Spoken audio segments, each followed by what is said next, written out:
For those of you who are brand new to Notion, I did want to give you a quick demo of how you can duplicate a template into your own Notion workspace. So we're going to click right up here in these little squares. Where would you like to add it? And now it's going to show up in our workspace.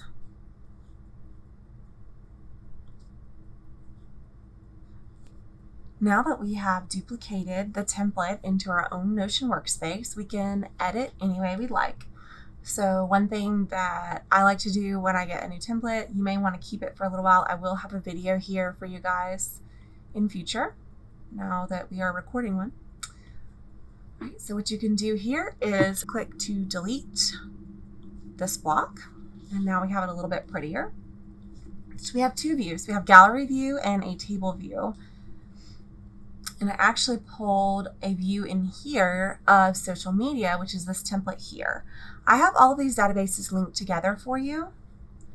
So where you see these arrows here, this is a relation. And that means that one database is linked to another database. In this case, you can type in, let's say we want to have a Me Made May post on Instagram. I have this set up where you should be able to pick more than one platform if you would like. Let's say that we are in draft mode. We can pick a post date, so for the last day of Me Made May. And I can also pick a pattern. So when I click into this box where we have a relation, I'm able to select a pattern that is already entered into our database. This is also a roll-up relation, which means it is going to pull the images that we already have attached to the sample pattern in our pattern database. It's also pulling the design ID and our Spoonflower link. We can edit the caption, keywords and hashtags, and a post URL.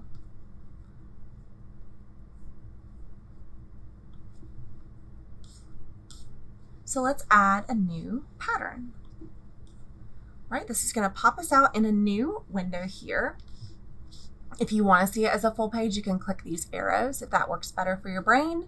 Or we can also use the table view. Sometimes I like to do it this way.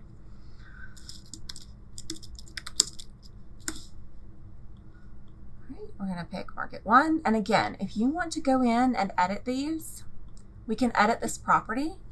Let's say we want to add the fabric market. I can also, again, go in and change the color to whatever I like. Right?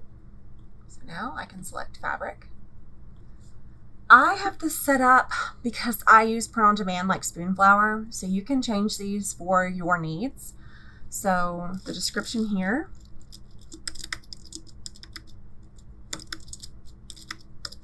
Okay, we would want that to be our lovely SEO optimized description in real life. Keywords, I like to list them here with a comma because with Spoonflower and most other platforms, if you copy and paste a comma delineated list, it will automatically pull out each individual keyword that you have set. So that makes it much easier when I do Spoonflower uploads. Motifs, I might want to list flowers and dots. For JPEG, this is most useful if you have the paid plan because you can upload more than 5 megabytes. But there is a lovely website that is tinyjpeg.com or tinypng. It's the same site. It's just whatever your mind thinks of when you go to type it in. It will compress files while retaining the image quality. So if you just want a small size file that you can upload just to make it pretty in your database, but you don't want to pay for a paid plan, this is a great way to do that. Here, I can link to a pattern collection. Again, the arrow is signifying that I have a relation. So this is linking to my pattern collection database at top. You can select more than one. So for example, you might have a miscellaneous challenge design collection, and you may also have a collection that you've built off of that, or you may have one for wallpaper or upholstery. You can list all of those and it can be tagged to more than one collection. I have a checkbox for Spoonflower. I can set my status. And again, if you want more options than this, fantastic. You can click at the top for your properties, edit property. You can change colors. You can add a new one. So maybe we want to say in progress, designing. Maybe we want to add planning as an option. You can set them to be the same color, or you can pick a different color for planning. Let's pick yellow. Right? I like to set a type so I can sort them later. This one is going to be a coordinate. If you use Spoonflower or various other sites, for Spoonflower specifically, if you put the design ID in your social media posts, your customer can search with that design ID and go directly to your individual design. Because I know sometimes, especially right now where Spoonflower is changing the search, you may or may not be able to search a title and get that exact design. You want to lead your customers directly to your stuff, so that's why I have design ID in here. If you're not using Spoonflower, feel free to set that to your own personal SKU number for your business.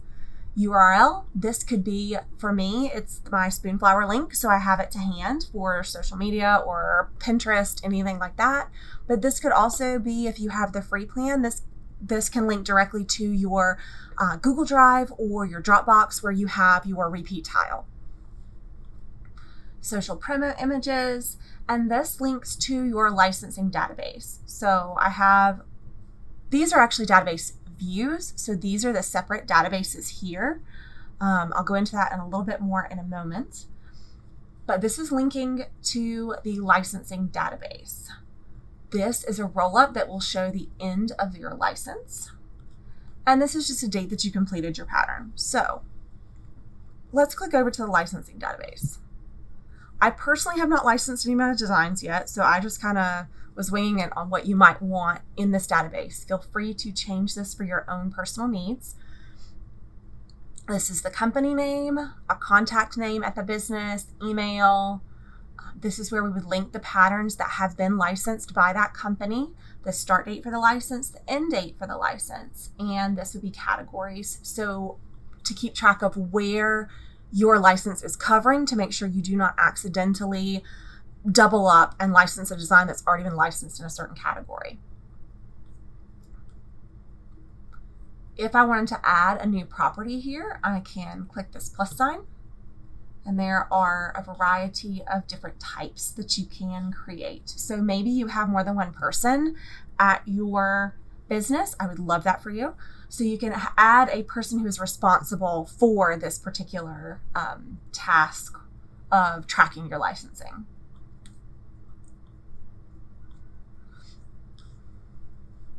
All right, so here is a separate view of our social media, and this is actually a calendar. So where we went earlier and we added that post for Me Made May, this is going to show us what we wanted to post on that particular day. So because we have different databases that are existing in different parts of our Notion, we can actually put any views that we want here. So let's say I wanted to do a board. This is going to show my patterns. And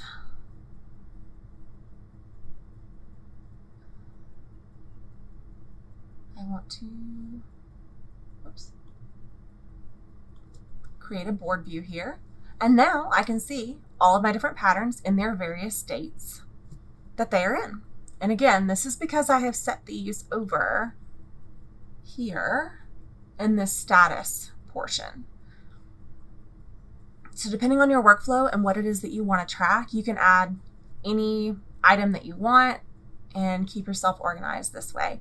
You can also link to these on any other page. So for example, we can go back to our example page here. Let's pretend this is our business hub and we want to keep track of everything we have going on. We could have a link or a view to a project planner, and we can also add a calendar view that is going to link to our social media database. So now we can have a calendar here. Oops. We can have a calendar here that, again, shows the posts that we have linked. And we can see here, it's linking back to social media.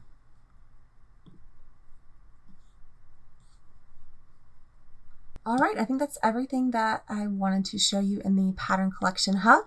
Thanks for hanging out with me today.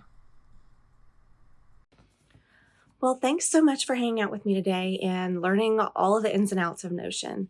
There's a lot more that I would love to show you, so please connect with me on Instagram, Threads, wherever you're on social media. I use handle @Willow Grove Designs, and let me know what you'd be interested in learning next.